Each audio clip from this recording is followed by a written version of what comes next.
Broadway ਤੁਹਾਡੇ ਵਿਦੇਸ਼ ਜਾਣ ਦੇ ਸੁਪਨਿਆਂ ਨੂੰ ਦੇਵੇਗਾ ਹਕੀਕਤ ਦੀ ਉਡਾਨ। क्या सिंगापुर से यूके जाया जा सकता है? क्या सिंगापुर से आप ऑस्ट्रेलिया भी जा सकते हैं? क्या प्रोसेस है? लीगैलिटीज उसकी क्या है? बजट कितना रहेगा? ये सारी इंफॉर्मेशन आपके साथ शेयर करेंगे। आज मेरे साथ हैं ब्रॉडवे इमिग्रेशन के मैनेजिंग डायरेक्टर अमरजीत सिंह कंवर। कंवर साहब, सिंगापुर से यूके जाना, सिंगापुर से ऑस्ट्रेलिया जाना कितना पॉसिबल है, कितना प्रैक्टिकल है, वायबल है स्टूडेंट्स को?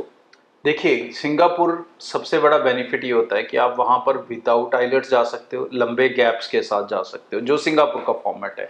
मोस्टली आपको हॉस्पिटैलिटी रिलेटेड कोर्सेज मिल जाते हैं जिसमें 6 मंथ स्टडी होती है, 6 मंथ जॉब होती है, तो ये एक स्ट्रॉन्ग एक्सपीरियंस मिलता है आपको एक अच्छी कंट्री का। अब इसके बाद डिपेंड करता है आप कौन से कॉलेज में जा रहे हो। बहुत से ऐसे कॉलेजेस हैं सिंगापुर के अंदर जो आपको पाथवे प्रोग्राम्स प्रोवाइड करते हैं, मतलब आप उन कॉलेजेस में 1 से 2 साल पढ़ के अपना ऑयल्स आपको ज़रूर के लिए करना पड़ेगा, यूके के लिए नहीं चाहिए, लेकिन जो भी इंग्लिश की कंडीशंस हैं वो पूरी करनी पड़ेगी। Similarly for Australia and there are probability, मैं ये प्रॉमिस नहीं करूंगा 100%, थोड़ी गलत कमिटमेंट हो जाती है क्योंकि कोई स्टूडेंट एलिजिबल हो पाएगा, कोई नहीं हो पाएगा, उसमें कई सारे फैक्टर हैं। कॉलेज कौन सा है, कोर्स कौन सा है, अटेंडेंस कितनी है, परसेंटेज कितनी है, पास हुआ नहीं हुआ, बहुत सारे फैक्टर होंगे। तो अगर एक स्टूडेंट अच्छे से अपनी कंडीशंस को मीट कर लेता है तो there is very high probability कि आप वहाँ से पाथवे प्रोग्राम्स ले सकते हैं और पाथवे प्रोग्राम्स के ज़रिए आप यूके या ऑस्ट्रेलिया के अंदर अपने फ्यूचर्स इस्टेब्लिश कर सकते हैं। और ये ऑप्शन सिर्फ सिंगापुर नहीं देता, ये ऑप्शन आपको दुबई भी देता है, ये ऑप्शन आपको साइप्रस भी देता है।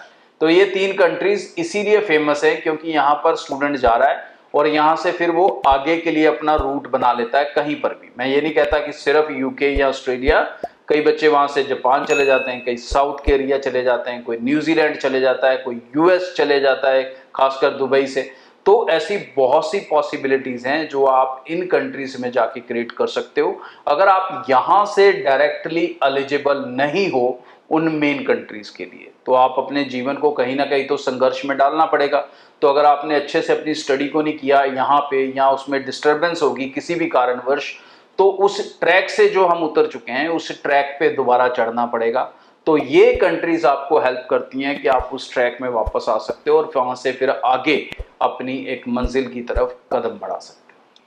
बजट क्या कंट्रोल में रहता है? आउट ऑफ कंट्रोल तो नहीं हो जाता? नहीं, अगर हम इन कंट्रीज की बात करें, खासकर सिंगापुर की हम बात करें, तो जो ऑलमोस्ट बच्चे का बजट रहता है वो 6 लाख मैक्सिमम, मैं कहूँगा अच्छे से अच्छे कॉलेज का भी 6 लाख के अंदर अंदर उसके तकरीबन सारे एक्सपेंसेस पूरे हो जाते हैं, including tuition fee and embassy and और बाकी जो माइनर एक्सपेंसेस है। इवन टिकट भी बहुत से केसेस में बीच में इंक्लूड हो जाती है।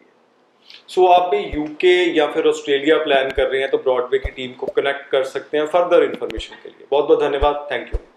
ब्रॉडवे ਤੁਹਾਡੇ ਵਿਦੇਸ਼ ਜਾਣ ਦੇ ਸੁਪਨਿਆਂ ਨੂੰ ਦੇਵੇਗਾ ਹਕੀਕਤ ਦੀ ਉਡਾਨ।